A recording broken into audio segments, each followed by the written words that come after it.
नमस्कार, स्वागत है आपका। आप देख रहे हैं इंडिया टीवी स्पीड न्यूज। आपके साथ मैं हूं ज्योत्सना पाटनी। पश्चिम बंगाल के बारुईपुर रेप और मर्डर केस का आरोपी प्रभास मंडल पुलिस एनकाउंटर में मारा गया। बंगाल पुलिस ने सोमवार को आरोपी को गिरफ्तार किया। बारुईपुर के एसपी के मुताबिक प्रभास मंडल ने क्राइम सीन के रिक्रिएशन के दौरान पुलिस का हथियार छीनकर भागने की कोशिश की थी और जवाबी कार्रवाई में पुलिस ने गोली चलाई और उसकी मौत हो गई। बंगाल के मुख्यमंत्री शुभेंदु अधिकारी ने मंगलवार को पीड़ित परिवार से मुलाकात के बाद डीजीपी को 3 दिन के अंदर पूरी जांच रिपोर्ट सौंपने का आदेश दिया था। आपको बता दें कि साउथ 24 परगना के बारुईपुर इलाके में शनिवार को नाबालिग को किडनैप कर लिया गया था। इसके बाद बच्ची की लाश तालाब से बरामद हुई थी। पोस्टमार्टम रिपोर्ट में बच्ची के साथ गैंगरेप की पुष्टि हुई है। पुलिस ने मामले में 4 लोगों को गिरफ्तार किया, जिनमें से एक आरोपी प्रभास मंडल एनकाउंटर में मारा गया। बारुईपुर एनकाउंटर पर सियासत शुरू हो गई है। तृणमूल कांग्रेस ने एनकाउंटर पर सवाल उठाए। टीएमसी की लोकसभा सांसद महुआ मोइत्रा ने रेप मर्डर के आरोपी प्रभास मंडल के एनकाउंटर को जंगलराज बताया। महुआ मोइत्रा ने कहा, बंगाली अब नए बंगाल का स्वागत करें जो यूपी 2.0 बन गया है।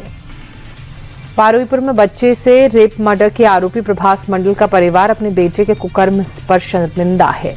एनकाउंटर में प्रभास मंडल के मारे जाने के बाद उसकी मां ने अपने बेटे का शव लेने से इंकार कर दिया। आरोपी की मां ने कहा कि मेरे बेटे ने जो किया उसे उसकी सजा मिली है। अब जाकर मुझे शांति मिली है। ना तो मैं उसका शव लूंगी और ना ही उसे देखने जाऊंगी। पुलिस को शव जहां ले जाना है ले जाए। राम मंदिर के नाम पर बनी फर्जी रसीद का खुलासा हुआ है। अयोध्या पुलिस ने आरोपियों की निशानदेही पर पुरानी फर्जी चंदे की रसीद बुक बरामद की। खबरों के मुताबिक पूछताछ के दौरान आरोपियों ने कबूल किया कि वो न केवल चंदा चोरी करते बल्कि कई बार तो फर्जी रसीद काटकर चंदा देने वालों से डायरेक्ट पैसा ऐंठ लेते।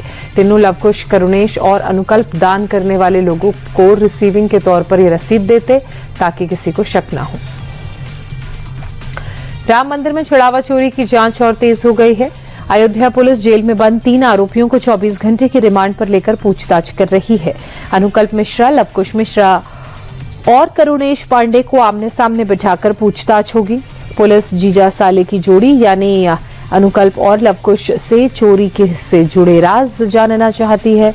अनुकल्प ने हाल ही में नया घर और गाड़ी खरीदी।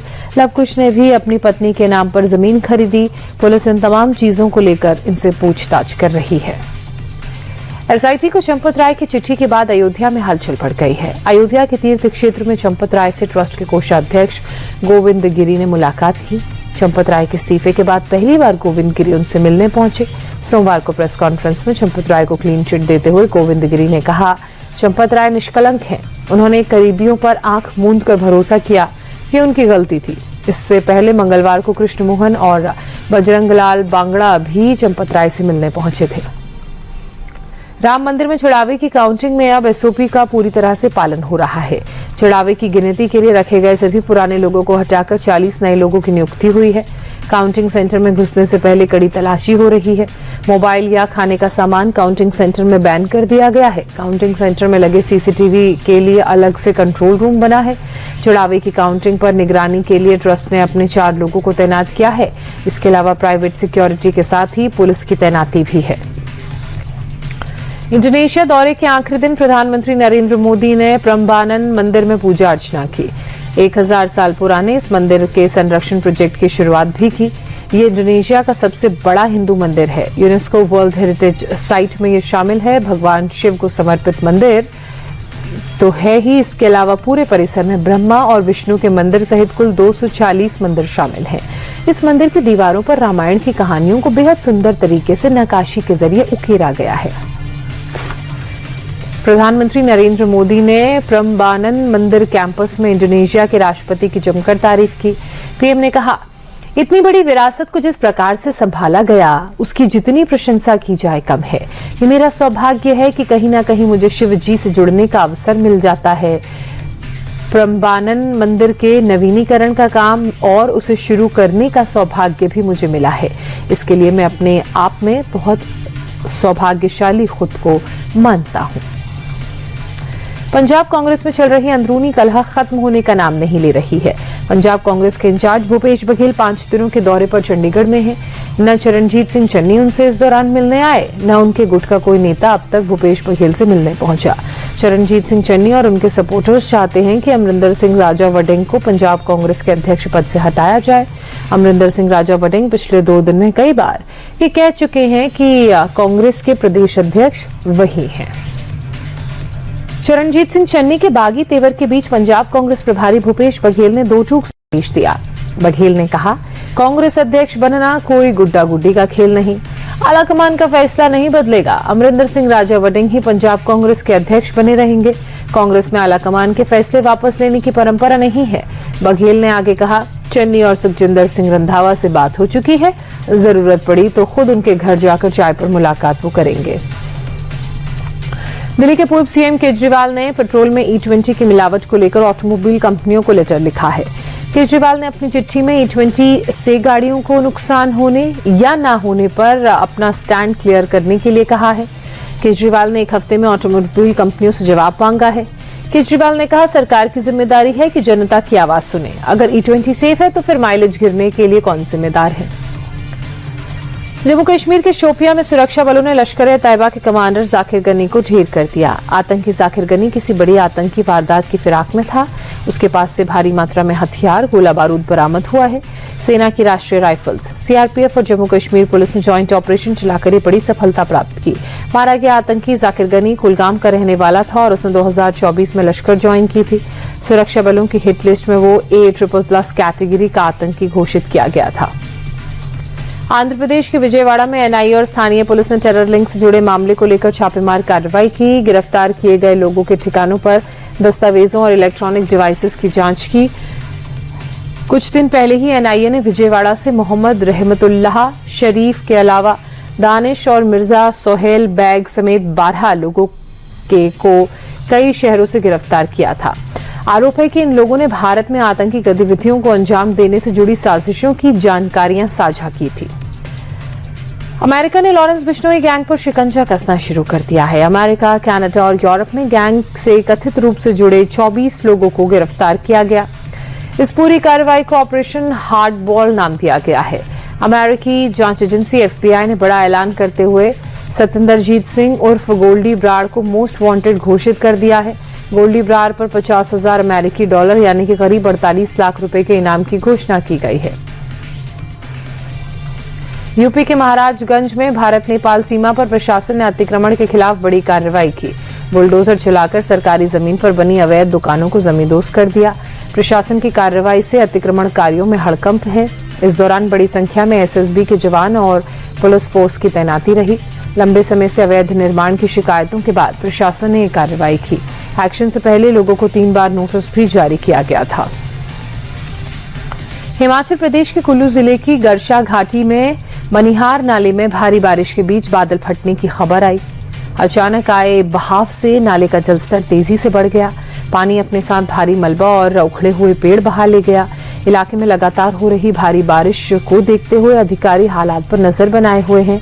भारी बारिश से ब्यास नदी इस वक्त उफान पर है, जिस वजह से पंडोर डैम से एहतियात के तौर पर लगभग 28,000 क्यूसेक पानी आगे की ओर छोड़ा जा रहा है। लगातार हो रही बारिश के बीच देहरादून के पास बिहारीगढ़ में दिल्ली देहरादून एक्सप्रेसवे पर पहाड़ी से कीचड़ और मलबा नीचे की तरफ आ गया। एक्सप्रेसवे पर आधी सड़क पर मलबा भर जाने की वजह से ट्रैफिक रोकना पड़ा। इसके बाद national highway authority of India ने तत्काल मलबे को हटाने का काम शुरू किया। ढलान से भविष्य में मलबा ना गिरे, इसके लिए भी काम जारी है। गुरुग्राम में मंगलवार को हुई तेज बारिश से NH 48 पर नरसिंहपुर के पास बड़ा गड्ढा हो गया। गड्ढे में कई गाड़ियां फंस गईं, जिस कारण लंबा जाम लग गया। दिल्ली जयपुर हाईवे पर लंबे ट्रैफिक जाम से लोग घंटों जूझे। पानी निकासी के लिए हो रहे निर्माण कार्य और बारिश के पानी के कारण सड़क के नीचे की मिट्टी कमजोर हो गई, जिससे गड्ढा हुआ। सड़क धंसने और मरम्मत कार्य के कारण दिल्ली से जयपुर जाने वाली मुख्य सड़क की 2 लेन बंद कर दी गई, जिससे भारी जाम लग रहा है।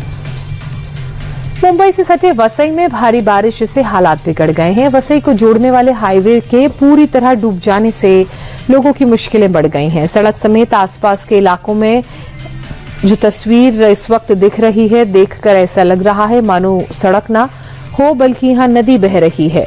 ये पता ही नहीं चल पा रहा है कि सड़क कहां तक चौड़ी है।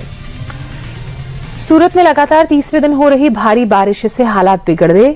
भारी बारिश से कई इलाके डूब गए, हाईवे पर पानी भर गया, गाड़ियों की रफ्तार धीमी हो गई। पानी इतना भर गया कि बस के पहिए तक पूरी तरह से डूब गए। लोगों को आने जाने में मुश्किल हो रही है। एनडीआरएफ की टीम ने कटादरा इलाके में बाढ़ जैसे हालातों के बीच राहत का अभियान शुरू किया। हिमाचल प्रदेश के बिलासपुर में चंडीगढ़ मनाली 4 लेन पर दिन दहाड़े एक युवक पर हमलावरों ने कुल्हाड़ी से जानलेवा हमला कर दिया।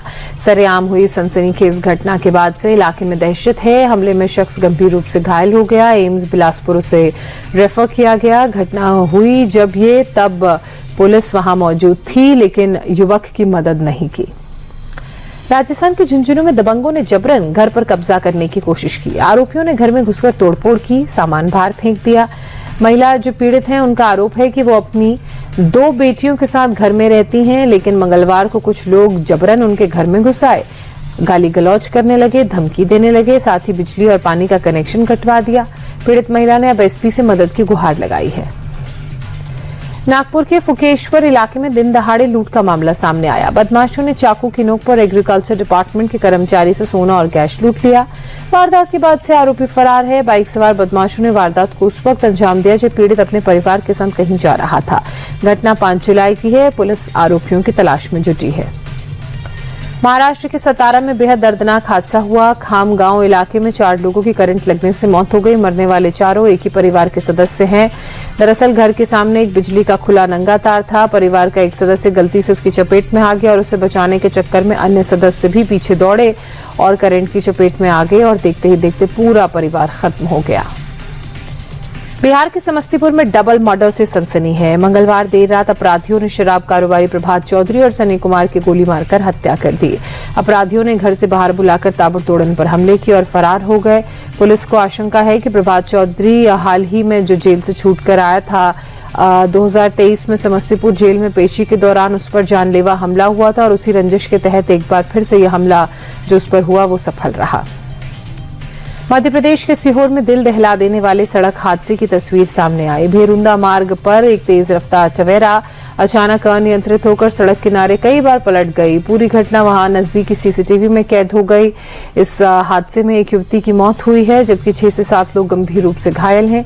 कार सवार सभी लोग खंडवा के निवासी थे और पर्सनल काम से नरसिंहपुर की ओर जा रहे थे।